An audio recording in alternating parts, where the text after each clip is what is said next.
ఏ party వస్తే బాగుంటుందని మీరు అనుకుంటున్నారు? మాకు కేసీఆర్ పార్టీ వస్తే బాగుంటుంది. కేసీఆర్ పార్టీ అంటే కార్ పార్టీ. Car party. ఎందుకమ్మా కార్ పార్టీ వస్తే బాగుంటుందని ఎందుకు అనుకుంటున్నారు? ఈ రేవంత్ రెడ్డి ఏం చేస్తుండండి? రేవంత్ రెడ్డి అంటాం కానీ ఫ్రీ బస్ ఇచ్చాడు కదా, ఫ్రీ బస్ ఒకటి ఇచ్చిండు అంతే. ఫ్రీ బస్ ఒకటి ఇచ్చిండు కానీ మాకు ఇవి ఎంత ఇబ్బంది ఉంది తెలుసా? మస్తు ఇబ్బంది ఉంది మాకు. ఏమి ఇబ్బంది ఉందమ్మా? నీళ్ళకి ప్రాబ్లమే, ఏ దానికి ప్రాబ్లమే. మరి పింఛన్ కూడా ఇస్తలేడు.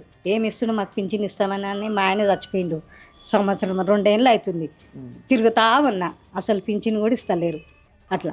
ఇప్పుడు మాగంటి గోపీనాథ్ ఆయన మీకు ఎమ్మెల్యేగా ఉన్నప్పుడు ఆయన ఏమైనా చేశాడా? మాకు కేసీఆర్ అయితే చేసిండండి. అదే కేసీఆర్ అంటే అదే మాకు నల్ల అది కానీ ఏది కానీ మాకు నల్ల బాగా వేసిండు అంతే. ఇప్పుడు బతుకమ్మ చీరలు వచ్చాయా మీకు? వచ్చినాయండి, చెప్తున్నా కదా. బతుకమ్మ చీర అయితే వచ్చింది. గవర్నమెంట్ స్కూల్ కాడ వచ్చింది మాకు. గవర్నమెంట్ స్కూల్ కాడ ఎవరు వచ్చారో తెలుసు. ఆయన భారీ వచ్చింది. ఇది ఆయన భార్య అంటే మాగంటి గోపీనాథ్ అలా భారీ వచ్చింది కాబట్టి సునీత గారు వచ్చింది. సో ఆవిడ మరి ఈసారి పోటీలో ఉన్నారు, మరి ఆవిడ గెలుస్తారని అనుకుంటున్నారా మీరు? మేము అనుకుంటున్నాం ఆమెనే గెలవాలని అనుకుంటున్నాం మేమైతే.